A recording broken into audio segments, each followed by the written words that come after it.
I can see that we have our next guest who is just incredible and so different and so exciting to hear from.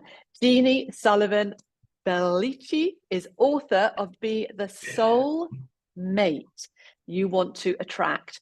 And she helps what we would call ambitious empaths to stop manifesting those draining relationships and to be able to call in a partner who actually supports you, who elevates you so that you feel connected, which is a little bit of what Paulina was talking about as well. But when Jeanne, tuned into or tuned out those who said, you're too much for us, she decided to tune them out, and she turned her law of attraction and marketing skills that she had been teaching onto herself.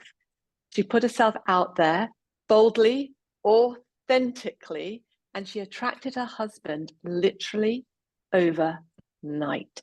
That's because she was being true to herself.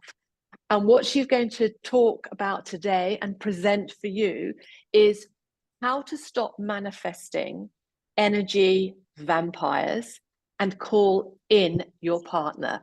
Over to you, Jeanne. Thank you, Kristina. Can you hear me?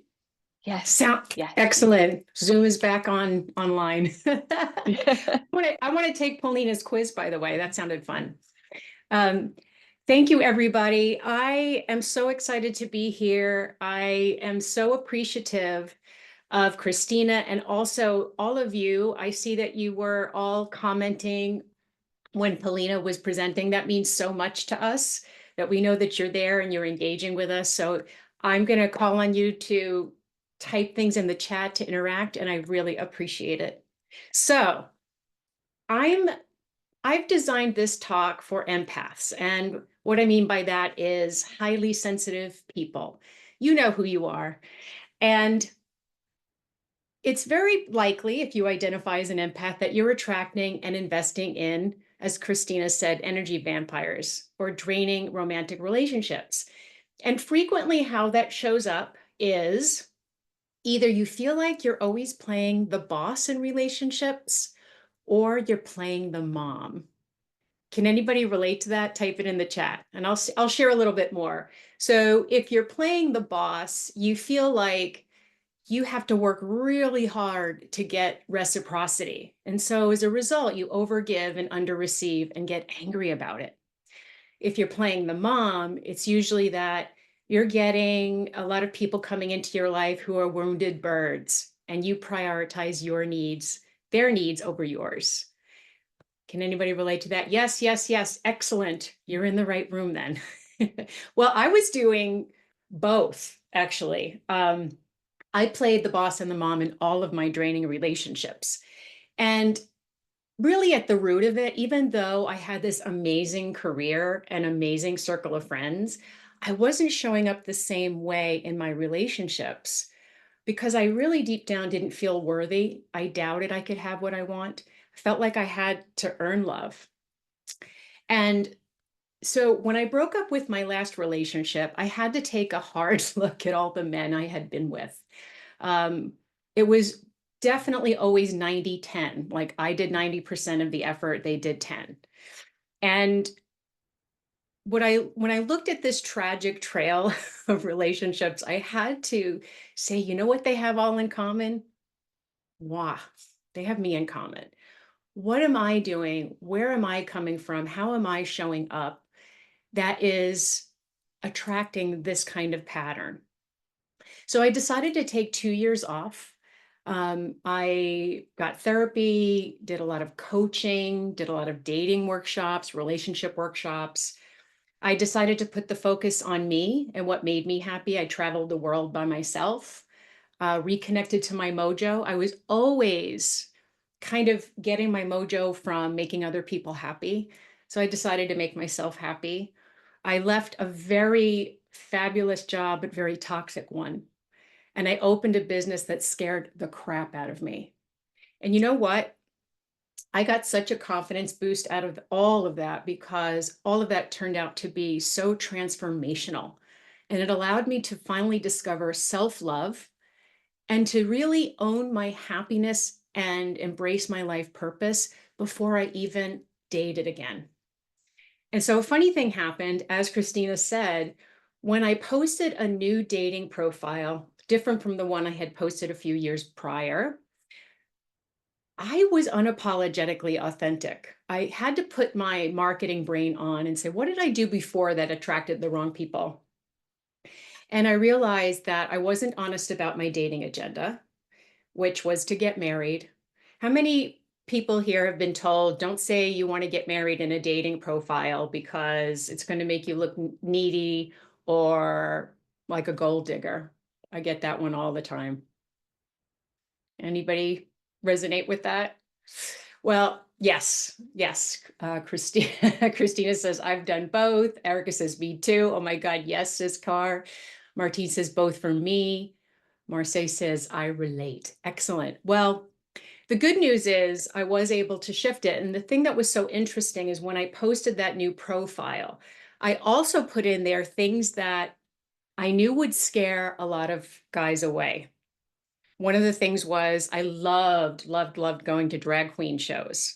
I know you're shocked looking at my set, but I love them. I love going to those shows. And I knew a lot of guys would be turned off by that. And I finally realized, Jeanne, you want to turn off those guys. They're not a match for you.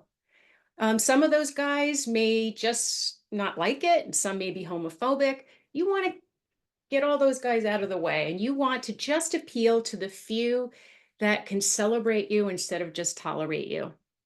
And you know what? The next day, not only did my husband call in, but there were 3 other guys who called in, all aligned with what I wanted, same vision, same goals, all wanting to take me to a drag show. And the thing that's interesting, I should mention, is I was middle-aged, therefore I thought my dating pool was a puddle. I was 300 pounds, so I was quite fluffy. I wasn't everyone's cup of tea. And I was often told I was a little too much. So the interesting thing is, because I changed how I felt about that and I became okay with that, it sang in that dating profile. And those 4 men, including my husband, were enchanted by the profile.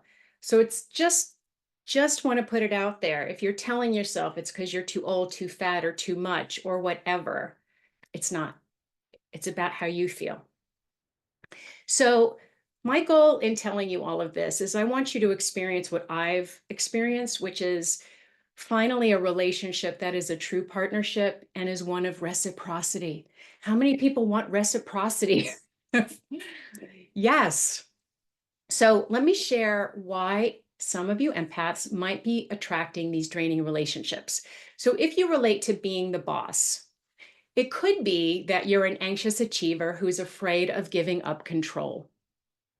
Or it could be you're afraid you can't get what you want, so you try too hard, which unfortunately, if it's a straight relationship, if women are trying too hard, it actually demotivates men.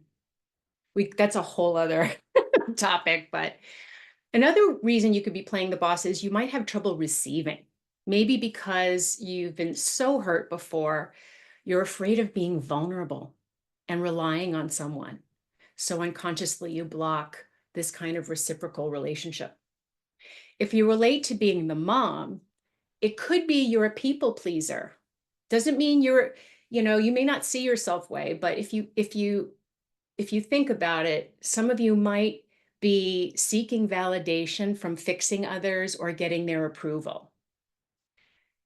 And if so, you're in great company. I know I was doing that, and I didn't realize how much either.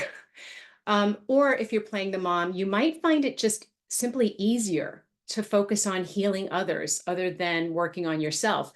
Many of you as empaths are probably healers in some way.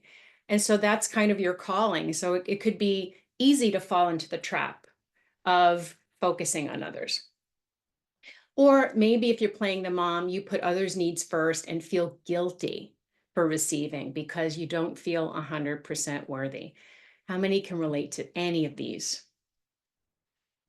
Oh my word, Belinda says, this describes me in so many ways. Great. Thank you so much. And what did JC says, I watch these Sharknado movies and they don't seem to like them. Yes, what I say, JC, they are out there. And I think if you just keep putting whatever makes you wonderfully weird or wonderfully unique, fly your freak flag, be unapologetically authentic, the right people will come. I really feel like watching those kinds of movies for you, that's part of your secret sauce for calling in the right people. So I'm just going to give you some thoughts on how to start shifting out of these roles. So if you're playing the boss, one of the things you can do is practice giving up control and replacing it with mindfulness. Maybe practice in small ways, like maybe asking your friends to make the plans for once and just letting them do it without trying to take it back. Practice in small ways and just practice accepting whatever it's going to be. You can also practice managing your expectations of partners. Sometimes we put really high expectations that aren't realistic. Or practice being vulnerable and asking for support. And it doesn't mean sharing things that are going to make, somebody put you in a vulnerable spot or, a risky spot. What I mean by that is asking for what you need. A lot of times we have trouble asking for that because we're afraid we're not going to get it. If you're playing the mom, one thing you can start doing is catching yourself when you're saying yes to people when you really mean no, or you want to say no, but you say yes because you're looking outward for approval. Start looking inward for approval and make all your yeses authentic. Make your needs and goals your first priority moving forward and let go of any guilt around that.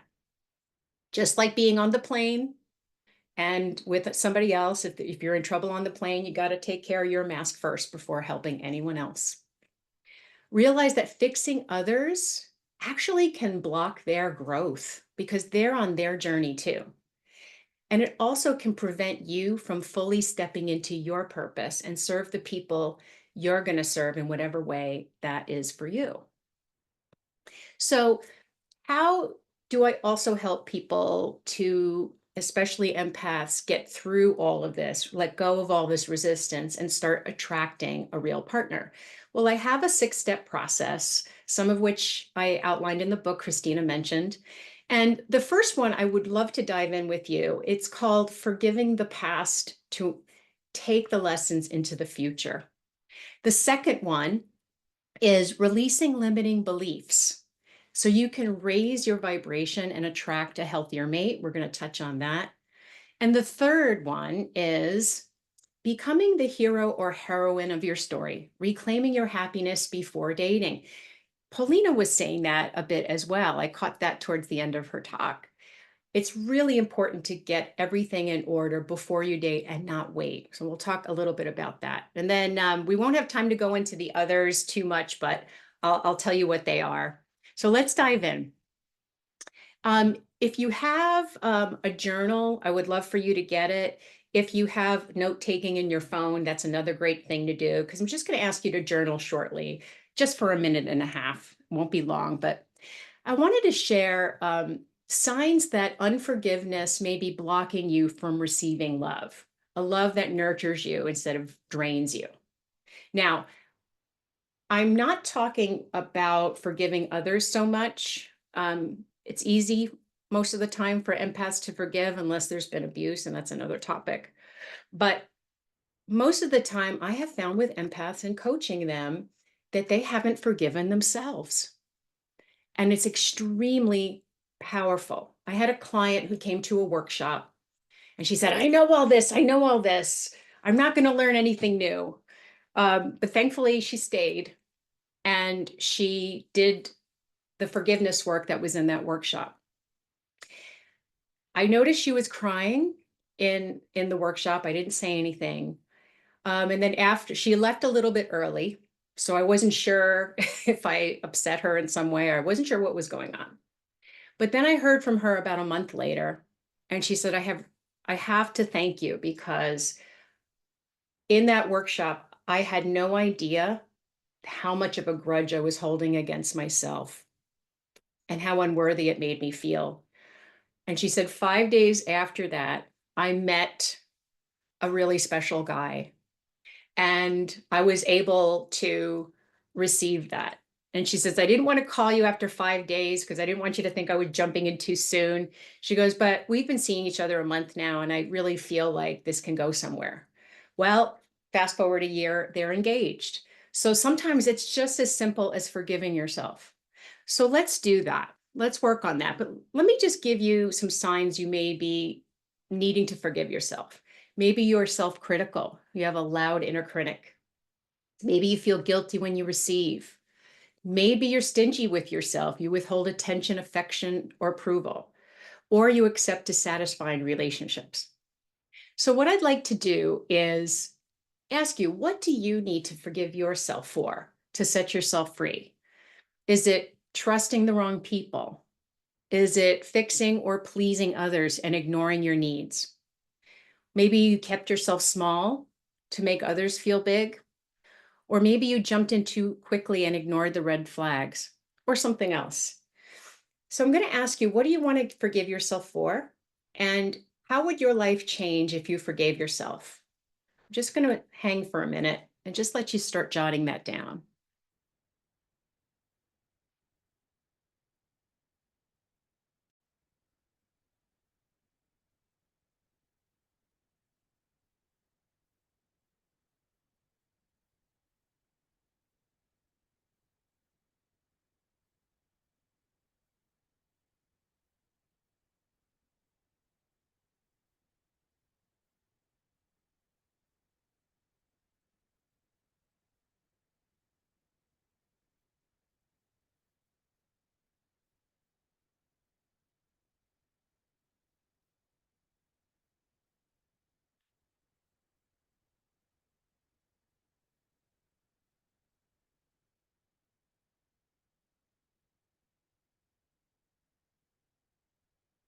Very, very good. You may want to revisit this later when you have more time and more spaciousness, but I'm just going to invite you now to put your pens or fingers on the computer down and close your eyes and take a couple of deep breaths.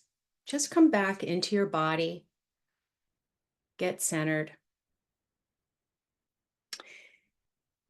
And I invite you to just gently scan your body and see where you see, sense, or feel those blockages in you, those masses that you feel where there's lack of forgiveness. It could be self-anger. It could be guilt. It could just be feeling not enough. Just find where that sits in your body.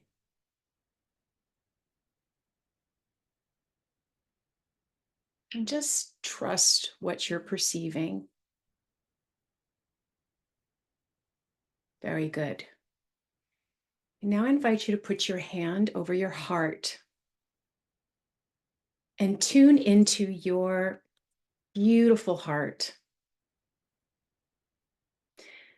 And tune into the compassion that, dear empath, you give so easily to others. And surround that mass of shame, resentment, guilt. Surround it with the self-compassion, the compassion you give so easily to others. But direct it, all of that beautiful energy, towards that mass. Surround it completely in the love, the unconditional love that's always been inside of you. Send love to that mass.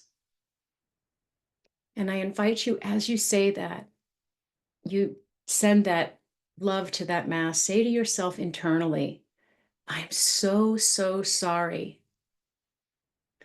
Please forgive me for judging you or taking on the shame others placed upon you. Please forgive me for criticizing you, for trusting the wrong people, for putting others first, for jumping in too quickly and ignoring the red flags. Forgive me for lashing out when I've been hurt. And forgive me for judging you and calling these terrible mistakes or thinking of them as character flaws. I just didn't have any role models to teach me self-love. And I didn't understand these so-called mistakes were really just the lessons I needed to learn to understand myself, my needs, my boundaries, so that I can manifest a love that I deserve. I promise moving forward, I will reframe these harmful thoughts and reach for better feeling thoughts that affirm my value. I choose to let all these harmful feelings go so I can show up bigger and brighter in the world.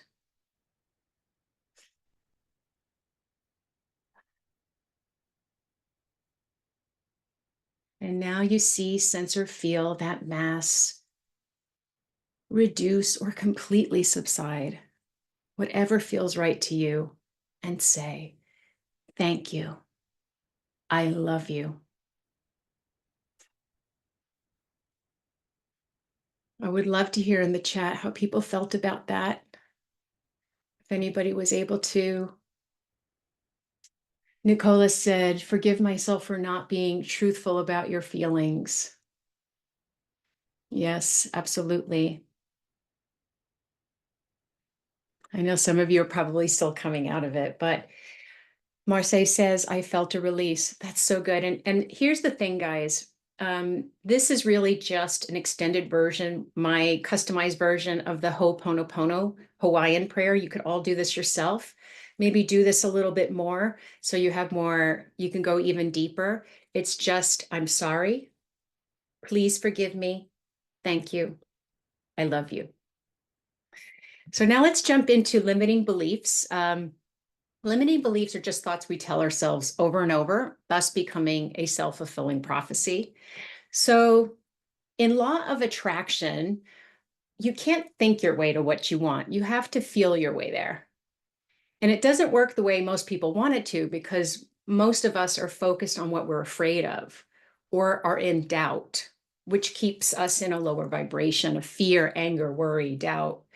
So by focusing on more constructive, better feeling thoughts, we move up what Abraham Hicks calls the emotional scale. So, that starts at the bottom of hatred, jealousy, revenge, and goes all the way up to joy, passion, love. The higher the vibration, the more we can feel contentment, optimism, positive expectation, trust, even happiness. And it doesn't mean you're there all the time. You just see that more and more. You feel that more and more.